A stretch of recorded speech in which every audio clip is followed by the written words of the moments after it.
যাদবপুর বিশ্ববিদ্যালয়ের ক্যাম্পাসে তৃতীয় বর্ষের ইংরেজির ছাত্রী রহস্য মৃত্যুর ঘটনা সরাসরি আপনাদের নিমতায় তার বাড়িতে নিয়ে যাব। আমাদের প্রতিনিধি সমীরণ পাল রয়েছেন আমাদের সঙ্গে। সমীরণ, পরিবারের মানুষজন তারা কি বলছেন? দেখো কুসুমিতা, আমরা এই মুহূর্তে রয়েছে উত্তর দমদম পুরসভার 26 নম্বর ওয়ার্ড 14/1 ললিত গুপ্তা স্ট্রিট। এই বাড়িতেই ছোট থেকে বড় হয়েছে ওই ছাত্রী, এবং গতকাল রাতে তার পরিবারের সদস্যরা, তার মা বাবা খবর পেয়ে রাতেই রওনা হয়েছে এবং তার বাড়িতে এখন কেউ নেই। কিন্তু এই ছাত্রীর মৃত্যুর খবর পাওয়ার পর এলাকায় শোকের ছায়া নেমে এসেছে। ক্যামেরাম্যান সন্দীপ সাধুকা তোমাকে বাড়ির ছবি দেখাচ্ছে যে বাড়ির তালা বন্ধ, তারা সকলেই রাতে বেরিয়ে গেছেন।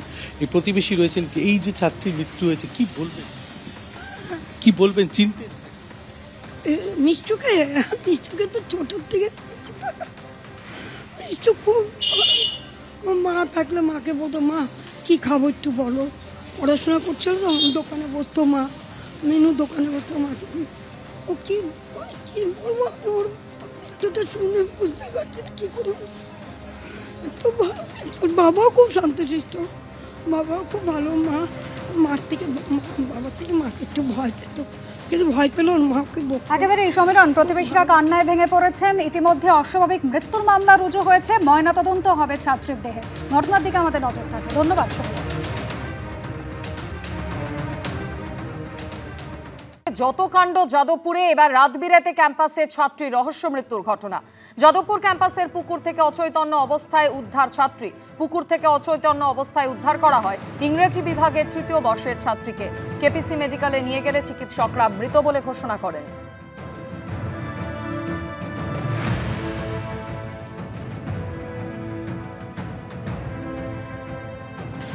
আমাদের কাছে নেই, জানছি এখনো কিছু জানতে পারিনি, জানতে পারলে জানাবো। কোনো অনুষ্ঠান চলছিল সেটাও আমি খবর নিতে হবে না। 10টার সময় রিকভারি চলে, তাই জন্য কোনো কি অনুষ্ঠান চলছিল? 10টার সময় অনুষ্ঠান চলছিল। ও আর মানে কোনো কিছু পেয়েছেন? সেটা দেখতে হবে, আমরা তো এখন এখানেই আছি। পরিবারের সাথে কি কথা? পরিবারের লোক এসেছেন, কথা হচ্ছে। হ্যাঁ, পরিবারের কথা। রাত্রে যাদবপুরের ক্যাম্পাসে ছাত্রী রহস্য মৃত্যুর ঘটনা। কেপিসি হাসপাতালে নিয়ে গেলে তাকে মৃত বলে ঘোষণা করেন চিকিৎসকরা। এই ঘটনায় তৃণমূলের কি প্রতিক্রিয়া রাখবো আপনাদের সামনে। এই ঘটনাটি প্রমাণ যে ক্যাম্পাসে সিকিউরিটি বলতে কিছু নেই, ক্যাম্পাসে সুরক্ষা বলতে কিছু নেই, ক্যাম্পাসে পর্যাপ্ত সিসিটিভি নেই, ক্যাম্পাসে সাধারণ ছাত্রছাত্রীদের সুরক্ষা দেওয়ার মতন কিছু নেই। আমরা যাদবপুর বিশ্ববিদ্যালয় তৃণমূল ছাত্র পরিষদ প্রথম দিন থেকে সিসিটিভি চেয়েছি, ক্যাম্পাসে সুরক্ষা চেয়েছি। মৃত্যুটি ঘটলো, এই মৃত্যুটি পুলিশকে তো পূর্ণাঙ্গ তদন্ত করতে হবে। পুলিশ যাতে তদন্ত করে সেই বিষয়টা দেখতে হবে, যেহেতু পুলিশ সুমোটো কেস রেজিস্টার করেছে।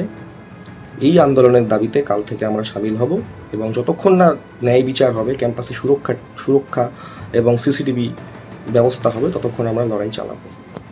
গতকাল রাতে যাদবপুর ক্যাম্পাসের ভিতর পুকুর থেকে অচৈতন্য অবস্থায় উদ্ধার করা হয় ছাত্রীকে। পুকুর থেকে অচৈতন্য অবস্থায় উদ্ধার করা হয় ইংরেজি বিভাগের তৃতীয় বর্ষের ছাত্রীকে। পরে কেপিসি মেডিকেলে নিয়ে গেলে তাকে মৃত বলে ঘোষণা করেন চিকিৎসকরা। ক্যাম্পাসে ছাত্রীর রহস্য মৃত্যু, আবার যাদবপুর। সোশ্যাল সাইটে পোস্ট দেবাংশু ভট্টাচার্য।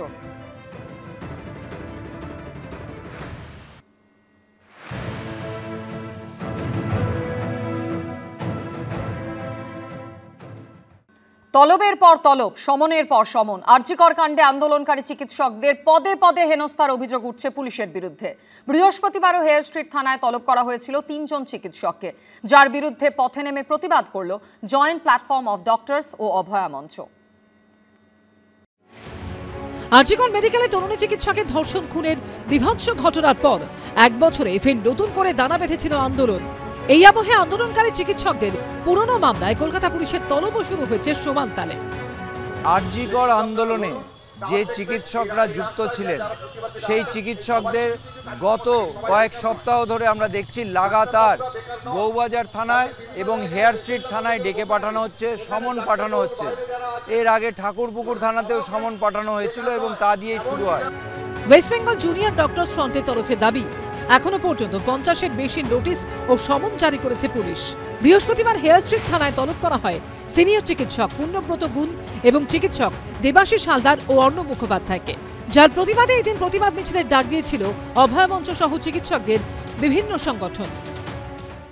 এই ডাকার প্রতিবাদে আমরা দেখতে পাচ্ছি অভয় মঞ্চ, জয়েন্ট প্ল্যাটফর্ম অফ ডক্টরস এবং চিকিৎসকদের অন্যান্য যে সংগঠন তারা এখানে প্রতিবাদ জানাচ্ছেন হেয়ার স্ট্রিট থানার সামনে।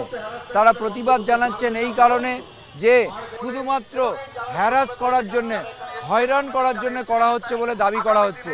পুলিশের অনেক কাজ, কারণ আমাদের রাজ্যে চুরি, ডাকাতি, ধর্ষণ, রাহাজানি প্রতিদিন বাড়ছে এবং অনেক প্রতিবাদ হচ্ছে। প্রতিবাদ হলে পুলিশের অনেক কাজ বাড়ছে, অনেক মামলা দিতে হচ্ছে, অনেক রকম প্রতিবাদ থামাতে হচ্ছে। মিছিল হলে মিছিলকে আটকাবারও চেষ্টা করতে হচ্ছে। তো এই সব মিলিয়ে পুলিশের অনেক কাজ বেড়েছে, এটা বুঝি। এই হলো চিকিৎসক উৎপল বন্দ্যোপাধ্যায়কে পাঠানো চারু মার্কেট থানার নোটিশ। তাকে 12ই সেপ্টেম্বর তলব করা হয়েছে, অথচ দেখা যাচ্ছে নোটিশে যে অফিসার সই করেছেন তার নিচে তারিখ লেখা রয়েছে 9ই অক্টোবর। প্রশ্ন উঠছে আগাম তারিখ বসানো নিয়েও।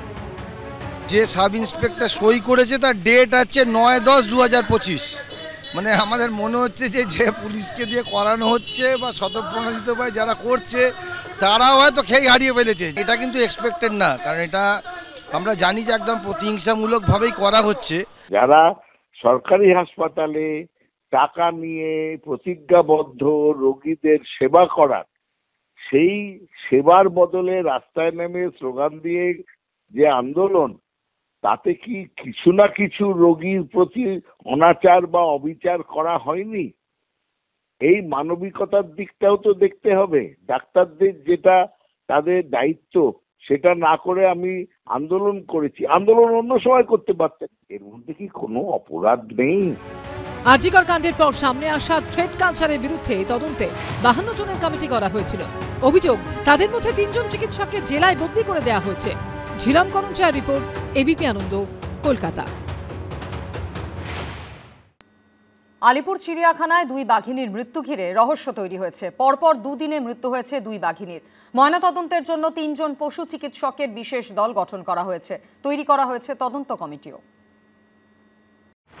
মাত্র 24 ঘন্টার ব্যবধান, পরপর 2 দিনে দুটি বাঘিনীর মৃত্যু হলো আলিপুর চিড়িয়াখানায়। মৃত্যুর কারণ নিয়ে তৈরি হচ্ছে ধোঁয়াশা। সামনেই পুজো পেরোলেই শীতের মরশুম। ভিড় উপচে পড়বে চিড়িয়াখানায়, কিন্তু আর দেখতে পাওয়া যাবে না রূপা ও পায়েলকে। সোমবার দিন ও মঙ্গলবার দিন পরপর আলিপুর চিড়িয়াখানায় সাদা বাঘ রূপা এবং ডোরা কাটা বাঘ পায়েলের মৃত্যুর ঘটনা ঘটে। পায়েলকে আনা হয়েছে 2005 সালে উড়িষ্যা থেকে, অন্যদিকে রূপার জন্ম হয় আলিপুর চিড়িয়াখানাতে। সাদা বাঘ অনির্বাণ এবং কৃষ্ণার সন্তান ছিল রূপা। রূপার বয়স হয়েছিল 21 বছর, পায়েলের বয়স হয়েছিল 17 বছর। বাঘিনীদের মৃত্যুর কারণ খতিয়ে দেখতে গঠন করা হয়েছে তদন্ত কমিটি। দুটোই আমি সঙ্গে সঙ্গে আমাকে রিপোর্ট দেওয়া হয়েছে, তো দুটোই বয়সজনিত কারণে হচ্ছে। তবুও আমি ভালো করে তদন্ত করে রিপোর্ট দিতে বলেছি। প্রত্যেকে ভালো করে আবার রিপোর্ট চেয়েছি আমি। এটা যদি জঙ্গলের বাঘ হতো, তাদের মধ্যে ইনফাইটিং এ মারা গেছে ধারণা করা যেত, কিন্তু যেহেতু এটা খাঁচার বাঘ, একটা খাঁচায় জন্মেছিল, একটা বাইরে থেকে, তাও বহুদিন হয়ে গেছে, এরা অভ্যস্ত হয়ে গেছে চিড়িয়াখানার পরিবেশে। বনের বাঘ খুব বেশি হলে 17 পর্যন্ত বাঁচে।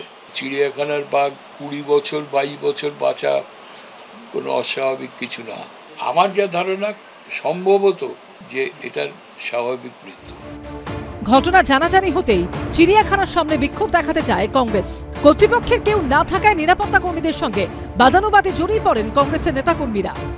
বাঘের যে পর্যাপ্ত পরিমাণের খাদ্য, সুরক্ষা, মেডিকেল এডের ব্যবস্থা, এগুলো যে প্রয়োজন লাগে এই কর্তৃপক্ষ জানে না।